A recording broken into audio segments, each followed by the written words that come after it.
When you're cutting something out on a CNC router, it needs to know what material it's cutting it out of, not just like what it's made out of, but what shape that material is. And it also needs to know where 0 is, and so that the computer and the machine, the robot, can agree on what that point is. If you get that wrong, it will try to cut a big hole in your table or move to a place that you didn't anticipate, and can cause a lot of problems. So I like to design my my program using a part that you're cutting out that you're interested in creating, and a stock or a piece of raw wood or plywood or whatever that you're cutting it out of. Make sure that your measurements are correct for what you're actually going to use. I would use I for inspect on the keyboard, or inspect measure, in order to decide to determine what the thickness of your material is by clicking on this line right here. And it's going to tell me that's 1/2 inch, so I'm cutting it out of 1/2 inch material. And the size of my stock, using I for inspect, I can click on this and say it's about 7.5 inches in both directions. So that is what we're going to need to put on the machine to be able to cut it out. Okay. Once you've got your piece positioned exactly in the middle of your stock, you are ready to move to the manufacturing workspace in order to cut it out. So in the top left corner of your screen, you're going to switch from design to manufacture. And in the manufacturer workspace, you've got a whole different set of options and a whole different set of requirements in order to make a program for the CNC router. So you're going to go first to create a setup. A setup includes the size of your stock, which part you're cutting out, and the thickness of the material. First, you need to make sure that your units are in inches. Our machine runs in inches, so you got to go to your units up in the upper left-hand corner and click the little notepad and change your units from millimeters to inches, set as default, and click OK. Then we're going to start our setup. Go to Setup, New Setup.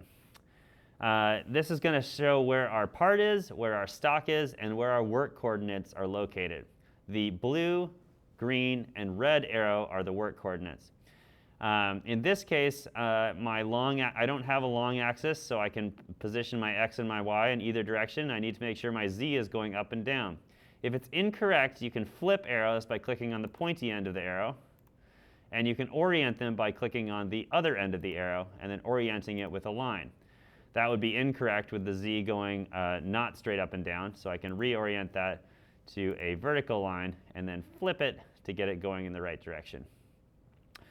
I want to set my 0 to the table and the corner almost all the time. And I want my X and my Y axes to go in the positive direction. So if I were to move it here, I would find that my X is going in the wrong direction, which I could flip, or I could just move this by clicking on the white dot and moving it to the corner over here to a place that does make sense. I need to select the part that I'm cutting out by going to Model and then click on Nothing here. And then I can select either from my browser on my screen by finding the part, or you can click on it directly on the screen if you're careful. Next thing to do is to set your stock size. That's the second tab over. It's going to do a relative size box by default. And I usually use From Solid as a tool to find the stock that I'm going to be using. So From Solid, and I'm going to select my stock either from the browser or from the piece on the screen. Once you've selected your model, you've moved your work coordinates, and you've selected your stock, you are done with your setup. At this point, it usually makes sense to turn off the stock that you've modeled by using the eyeball in the browser on your screen so you can see your part more clearly. Okay, the computer knows that the robot's going to know where the 0 is, where our stock is, and where our part is. Next thing we're going to do is give it actual instructions to cut something out. Now, there's lots of ways to create these instructions. I can click on one of these options here and find the one I want, and I can input all of the data that I would need, and you can see it's quite a bit of data in order to cut this out correctly. Or, as I would highly recommend, you'll use one of my templates that are found usually on Schoology. By going to Schoology, you can go to the CNC Toolpath templates or whatever folder I've got it stored in, and then you can download one of these templates here. To download from Schoology, usually you got to click on it once, I'm going to use my contour toolpath, and then usually you have to click on it one more time in order to actually prompt a download. Then opening that file directly will do nothing but confuse your computer. You need to go back to Fusion in order to open that correctly. And then you can right-click on your setup. Not the setups plural, but the setup you just created. And then say Create from Template. As you can see, I've already downloaded all these and created hundreds more of them. But you're going to need to go to Select Template. And it's a little confusing, but you need to click on Local in order to get a local file, and then usually click on Import in order to import that file. Then I'm going to go to my downloads, find that contour toolpath I just downloaded, opened it, and select it. And now it doesn't really seem to show up. And the last confusing step is it's hidden inside of your setup, and you have to click the down arrow to find it. When you're cutting something out, you need to think about how the piece is going to behave as you cut it out. If I were to cut this thing out and then cut the center circle would move as I was cutting it because the whole part would be moving. So I need to make sure that I cut out my center hole before I cut out the outside contour of the shape. This means that I need two different toolpaths in order to properly space those cuts out. So I'm going to right-click on Setup 1 and Create from Template, and I've already downloaded it, so I'll see it right here. And now I've got two of these. And both of them are empty, so they have this error next to them.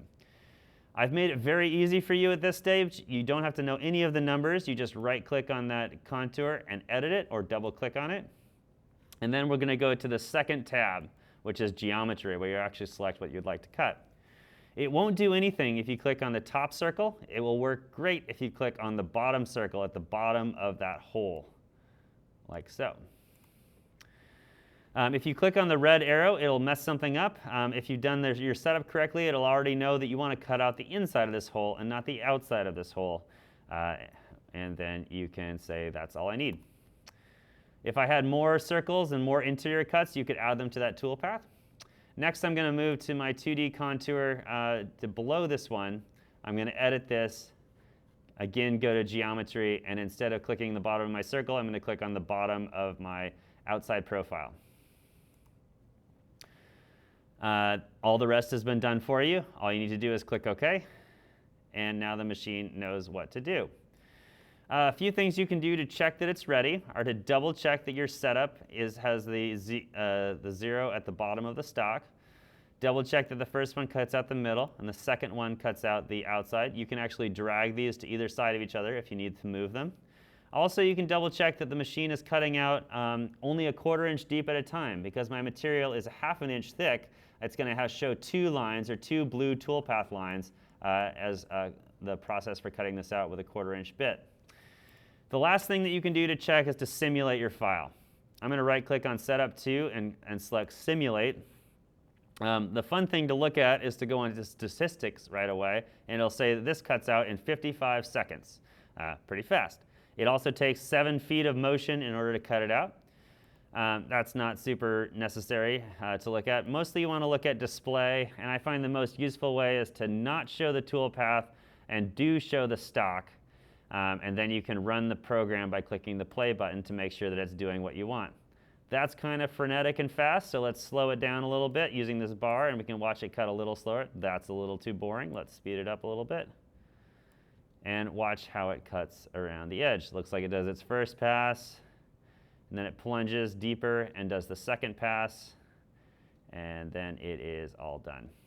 So everything checks out there. We're ready to post-process our program, which is just write the actual code that the machine can understand. This used to be a long and difficult process, and now it's just a few clicks.